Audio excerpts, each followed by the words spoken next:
Ayan, maglugaw tayo ngayon sa malamig na panahon. Umuulan-ulan ngayon dito. 7 degree. Tiglamig na naman. Kaya ayan, maglugaw tayo. Ginayat ko na itong mga ingredients ko. May luya, sibuyas, at ang aking garlic. Ito mamaya pagkaluto. Daw ng sibuyas. May chicken ako natira kagabi. Lalagay ko yung mga chicken yan. Ayan, mantika. Ang aking paminta. At aking salt. Pink salt habang nagkakape. Meron na akong kanin dito. Dito ako kukuha.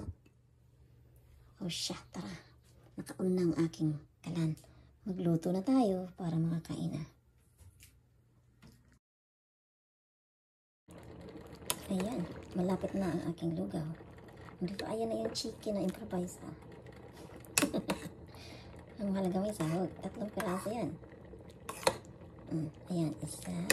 Dalawa na sa isa. Lumubog pa yung isa. 3 chicken in-improvise. Ang hirap pala po ng basmati rice. Ayaw niya lumapot. Kaloka. Diba? Nilagyan ko nga siya ng konting flour. Kasi yung basmati, iba kaysa yung white rice talaga. Basmati kasi yung rice ko. Ayaw niya talaga matuna. Anyway, okay lang yan. Lumapot sa hindi siya lumapot. Nadadala na lang siya sa flour. Ayan, medyo lumapot na din. Kunti pa. Dahil yung kanin ko ay basmati. Swak na yan. Wala siyang itlog. Naubusan din ng itlog. Kaloka. Kung anong mayroon yun na yun. Sakto na yan. Tikman na natin. Okay, medyo malapot na kasi lagyan ko ng flour. Diba? Konting asin pa. Suot na.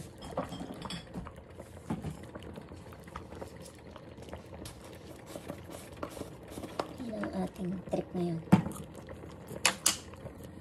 Ang aking ayan, lagyan natin ng asin. 2 maliit. Kasi matabang pa eh. Siguro kalahati. Ang aking Himalayan salt. Diba? Success. Lapot na dahil sa flour. May paminta na rin yan. Gusto ko kasi medyo malapot. Saka maraming rice.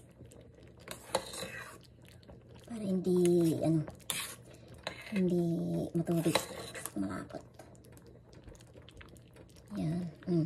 Ang pag-asa yung basmati rice, ayaw niya talagang hindi tulad ng white rice, nadudurog, tapos lumalapot. Ito hindi. Sarap. Diba? Ang sarap.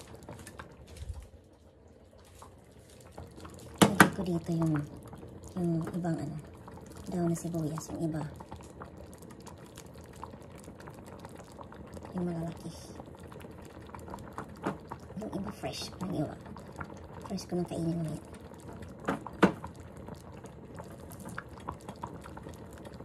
O, diba? Suwak na suwak na. Ito pa, may fresh pa. Ang lagay sa babaw. Kain tayo. Luto na siya.